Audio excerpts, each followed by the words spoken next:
بە هەڵوەشانەوەی ئەنجومەنی پارێزگاکانی عێراق و کەرکووک ئیتر کەرکووک دەسەڵاتی یاسادانانی نامێنێت و بۆشایەکی دیکەی ئیداری و یاسایی لە شارەکە دروست دەبێت.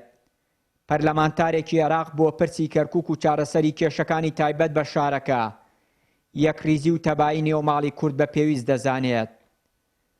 دەبێت لەگەڵ بەغدا قسەی جدی بکەین بۆ مۆزوعانی کەوا هەیە لە منتیقەیە بۆ ئەم دۆخی کە ئێستا هەیە لە منتیقەیە بۆ ئاساییکردنەوەی دۆخی ئیداریە بشارە. ناکرێت لە کەرکووک کە کورد لە مەلەفی ئیدارە نەبێت، ناکرێت لە کەرکووک لە شوێنەکانی تر لە خانەقین لە دووس لە مەلەفی ئەمنی و سەربازیە نەبین.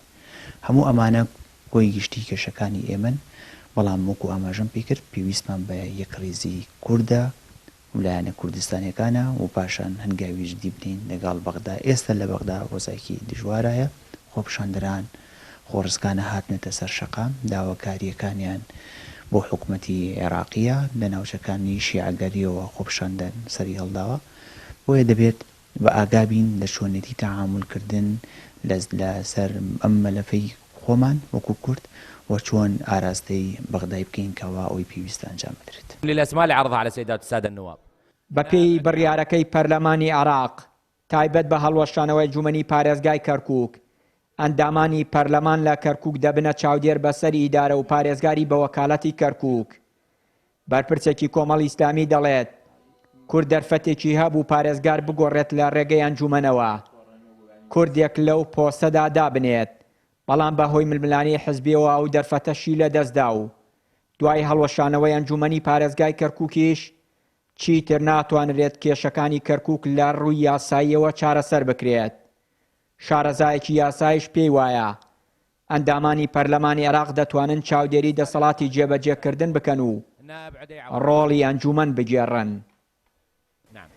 بەداخەوە دوای ڕووداوانەی کە ئەم وەزعە لە کەرکووک و ئەم ناوچانە دروست بوو، کورد جارێکی دەرفەتی بۆ هاتە پێشەوە کە دەسەڵات بگرێت دەست، کە دوای ئەوەی کە لە 150 خاکی کەرکووک و ئەم ناوچانیان دەستدا، کورد زۆر شتی لە دەستدا لەم ناوچانە، کۆمەڵە دەسەڵاتی بەدەستەوە هەمووی لە دەست چوو.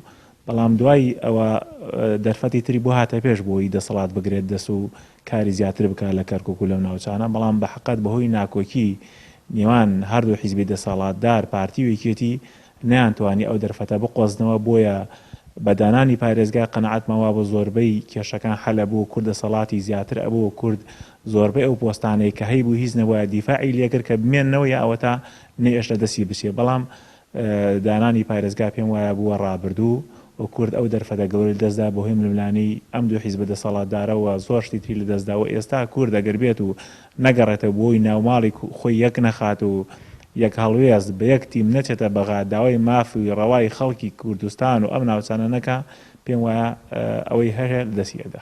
ئەمە ئەبێ ئەو نووسنگەی کە لە کەرکووکە هەیە یاخود لە هەر پارێزگایەکی ترە هەیە کە بە ناوی نووسنگەی ئەنجومەنی نوێنەرانە، ئەبێ ئەو نووسنگەی ئاکتیڤ بکرێتەوە، ئەوەی بە بەردەوامی ئەو ئەندام پەرلەمانانە وجودیان هەبێ لەو نووسنگەی، ئەبێ گوێ لە خەڵک بگرن، ئەبێ ئیتر ئەرکەکان ئەبێتە دوو ئەرک، ئەرکێکیان کە بریتیە لە چاودێریکردنی دەسەڵاتە حکوومەتی ئیتیحادیەکە و ئەرکێکی تریشیان ئێستا بۆ ئیزافە کراوە بۆتە چاودێریکردنی دەسەڵاتی جێبەجێکردنی لۆکاڵی ناو پارێزگاکە کە ئەمە پێویستە کات ئەوان زیاتر چاوکراوە بن و زیاتر ئیشەکانی خۆیان ورد بکەنەوە لە وردبینیکردن لە دەسەڵاتەکانی.